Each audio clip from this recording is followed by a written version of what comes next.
Okay, so I said I would break down my revision PowerPoints into smaller chunks. So I'm doing each revision PowerPoint one dot point at a time. So within this little dot point, we are doing what is memory. So that's the first little bit. And then we're going to look at Atkinson-Shiffrin's multi-store model of memory. So that is our second bit. So what exactly is memory? I think there are lots of misconceptions about memory that are floating about. A lot of people seem to think that memory takes snapshots of events very, very similar to a camera. So often believe that memory is very similar to a picture. It's actually not. It's actually much more similar to a painting than a picture. And I'll explain that in a moment. So memory is an information processing system that actively receives, organizes, stores, and recovers information.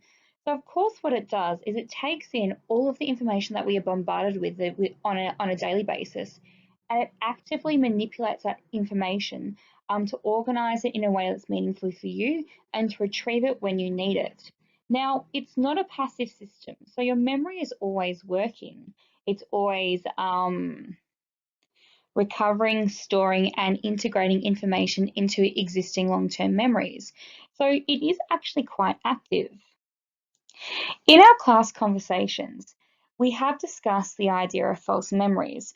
We've also discussed the idea of different perspectives of memories. Now, this kind of goes into this idea that memories are more like paintings rather than photos. Now, as I said before, our memories are not exact replicas of the events as they take place. Rather, what they are is our personal impression of that event. And so our memories are often influenced by things like our past experience, how we're feeling at that time, and also it can actually be manipulated after the fact.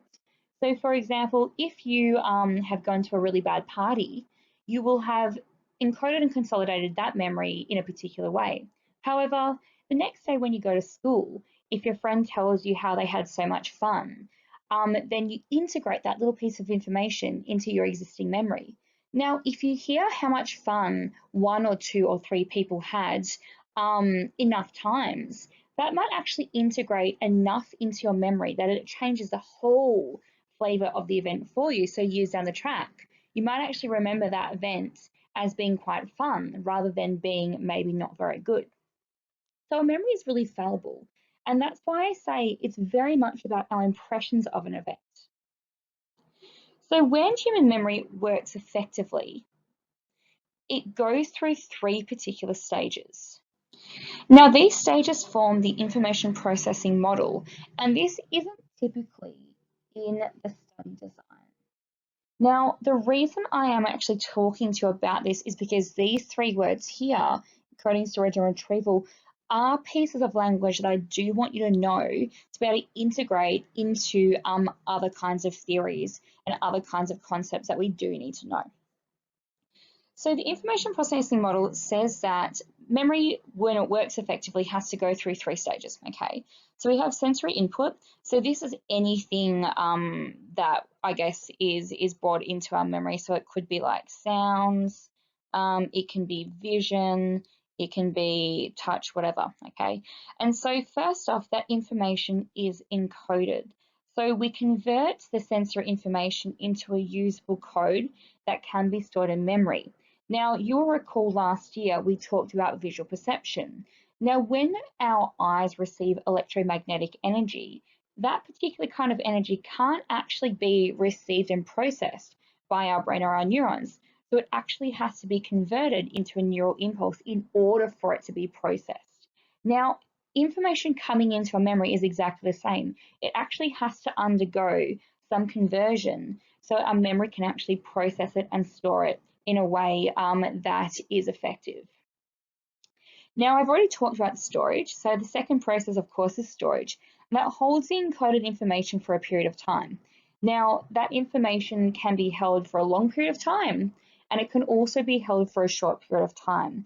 That actually depends on a fair few factors, such as what you do to manipulate that information, how long you need it for, how meaningful the information is for you. The way we store information is also really important. Okay, so as you know, if you are working with a computer, if you store your files in a way that is organized, it makes retrieving that information very, very easy. Now, if you're relatively disorganized, it actually might make retrieving that information a little bit harder. So the retrieval is our last stage. So we locate stored information and return it to consciousness when we need it. Now again, if the way we've stored the information is disorganized, that retrieval process will be a lot harder. The information processing model suggests that these three processes are similar to a computer. That is, they're similar, of course, but they're not exactly the same. So when we talk about encoding, when I tap on my keys on my computer, then that has to be encoded so it can be seen on the screen. If I'm making a document or I'm making a PowerPoint, I save it into a file and it will store that information for a period of time. And then when I need to show it to my class or you guys, then I actually retrieve it from that file. So it is very similar to a computer, but it's not exactly the same. Now it's not exactly the same because the computer generally stores everything exactly as it is for a long period of time. Human memory, of course, is not like that. Human memory is much more fallible to, or prone, I should say, to holes. It certainly doesn't replicate information as we see it, and it can be lost much more easily than a computer. Okay, so the first dot point that we're looking at is the multi-store model of memory. Now, this was, I suppose, theorized by two people called Atkinson and Shiffrin, I believe in 1968. So if you see something like the multi-store model of memory or Atkinson-Shiffrin model of memory, they are the same theory. So we are looking at a particular model of memory that suggests that our memory consists, I should say, of three separate but interrelated stores. So you have sensory memory, short-term memory, and long-term memory. Now we need to make sure that we know the function, capacity, and duration of each of these stores. That's very messy. I don't know why I'm doing that, but oh well, let's go with it. Okay, so Atkinson-Shiffrin's multi-store model of memory in 1968. I just want to take this moment to kind of say that this is still a theory. So there certainly have been experiments that prove some components of this memory, but it hasn't 110% been proven. So, you know, in 50 years' time, we might know a lot more about memory and we might be completely wrong. So this is actually just theoretical. Okay, so just FYI. Now, what Atkinson-Shiffrin theorized is that to store memories for a long period of time, the information must pass through three separate levels that function simultaneously and interact with each other. So they all start functioning at the same time, and they're always at work, but they do interact with each other. Now, they process information in different ways. So we have the function, which is the role, the capacity, which is the amount of information that can be held, and the duration, and that is the length of time the information is held for. Now, our three systems that I will talk more about on the next slide are our sensory memory, short-term memory, which we can also call STM, and long-term memory, which we can call LTM. And those are VCAR accepted terms, or I suppose abbreviations. Okay, so this is how the multi-store model is conceptualized. So as you can see, we have three separate stores, so sensory memory, short-term memory, and long-term memory. And of course, they each have role, capacity, and duration. It's really important that you know each of the role, capacity, and duration for these three stores. And I'll talk more about them in a moment. Let's get started. So first and foremost, we are bombarded by sensory information at any given time of the day, okay? Now that sensory information, as we see here, can be visual information, so obviously what you're looking at, auditory information, what you hear, tactile, what you taste, what you smell, all sorts of things. So that sensory information first goes into our sensory memory. Now, of course, that is the entry point for sensory information. And at this point, the information is in a raw form. So what this means is it's not really changed. and it is unconscious, so we are not aware of the information. So everything that is, I guess, being bombarded to us, or that I guess we are being exposed to, is going into that sensory memory. Okay. Now, the sensory memory is really important because what it acts as is a filter. It filters out any information that isn't actually necessary. So what it does pay attention to is things that are novel, so like things that are like abnormal or things that you don't normally see. So for example, if like a lion walked into the classroom, one imagines you would pay attention to that because you don't see that every day. Information that's important to you. So if I said to you, all right, guys, we're going to talk about the next sack, and lots of information about that, that's pretty important. So you'd probably pay attention to that. Things that are salient. So that's just like anything that has any relevance to you. You pay attention to those things. So anything that's unnecessary is actually filtered out. Now that filtering occurs via attention. Now it stores information long enough so that we can perceive the world as continuous.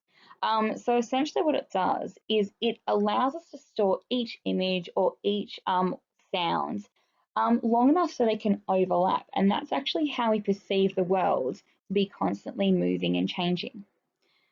The capacity is unlimited, so it allows us to take in a whole great range of information, almost infinite. However, it only stores that information for a small amount of time, enough for it to overlap with each other and allow us to perceive the world as continuous. So depending on the register, so whether that be iconic memory, echoic memory, the duration is 0.2, to 4 seconds. Now, that seconds is really important because it is a unit of measurement. If you do not say seconds in a SAC or an exam, you are not going to get any points for that point. So as I said before, the way we filter information from sensory memory is to attend to it, to pay attention to it. If we don't pay attention to it, the information is lost, okay, and we can't get it back. So for example, if you've ever been in class and you haven't really been paying attention to your teacher and you've turned around and you said to your friend, what are we doing? And they said, well, we've gone through this whole section. You're like, I literally have no recollection of that. That's because you haven't paid attention. So you've completely lost the information. So let's say, for example, we have attended to the information. It goes into our short-term memory, or STM. The role of short-term memory is to actively manipulate information so it remains in conscious awareness. Okay, now the goal here, I guess, depending on the type of information, is to either keep it in conscious awareness until we don't need it anymore, or to send it to long-term memory for more permanent storage. Okay, now the thing to know about this information is that the information is encoded at this point. It's encoded into a more of a physical form, and we are conscious of this information. So really what we say is short-term memory is a seat of conscious control, okay? So this store is the one that we're conscious of. So everything that we are aware of, that's our short-term memory at work. Now, because we are manipulating information so much, we have a limited capacity. So we have 5 to 9 items. Again, that's a union of measurement. A measurement you have to say that in a SAC or an exam or questions. And our duration is 12 to 30 seconds. So how do we keep information into or in short-term memory? Well, we use this thing called rehearsal, and that's manipulating the information. What we might do is we might use a type of rehearsal that allows us to keep information in short-term memory. That's called maintenance rehearsal, or we elaborate on the information, and that allows us to more easily or more actively place information that is currently in short-term memory into long-term memory for longer storage. Now, when we do that, we encode information into long-term memory, and that the form of the information actually changes from more of a physical form to something that's more semantic. I'll explain about that in a moment. Now, if we do not encode it into long-term memory, then we lose it. And we lose it through either decay, i.e. the information fades, or we displace it. So that means it's actually pushed out by newer information. So when we encode information, it then goes into our long-term memory or LTM. So this stores information via meaning, okay? So that we call that semantically, and it does this unconsciously. The capacity is unlimited, and we say the duration is relatively permanent. We say that because we know that we do actually lose some memories, and there are a whole range of theories as to why we do that. So that is essentially what the Atkinson-Shiffrin multi-store model of memory kind of looks like. So you need to make sure that you are aware of and you know very well the role, the capacity, and duration of each of these three stores. So our long-term memory organizes things semantically, okay? Now what that means, as I've said in the previous slide, is it organizes things based on what they mean. There isn't just one type of long-term memory. There are actually many different categorizations of how we store long-term memories or types of long-term memories. And the ones that you need to know about are explicit and implicit memories, okay? Now, explicit memories involve memory that occurs when information is consciously or intentionally retrieved, okay? So generally this involves memory for facts, events, and general knowledge. So like, who was the first Prime Minister of Australia? Where is the, I don't know, where is the Melbourne Zoo located? What is the role of the somatic nervous system? So when we discuss this information, we often say that we know that. So we know that the first Prime Minister of Australia was Sir Edmund Barton. Or we know that we got our ears pierced on our 16th birthday. So the types of explicit memories that we might have are episodic.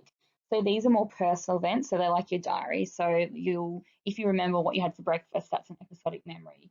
If you remember going to Italy last holidays, that's an episodic memory. A semantic memory is facts, knowledge, general knowledge. So like knowing that the highest mountain in Australia is Mount Kosciuszko is more semantic memory, okay? Now, you don't really need to know this bit here, so the examples. I just thought I'd add that in there just as an FYI. Implicit memories involve memory that do not require conscious or intentional retrieval. So these are more like how to. So how do I tie my shoes? How do I ride a bike? How do I how do I feel nauseous every time I smell or see that certain food? So these are quite difficult to verbalize, and that's because they're routines that we engage in nearly every day, and sometimes it's really hard to break down and verbalize how we're able to do them.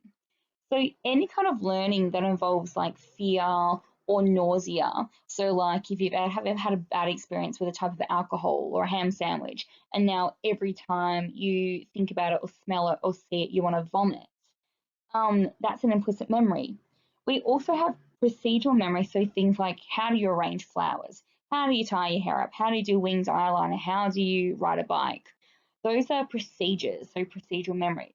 And so they just are elicited when we have the need of them.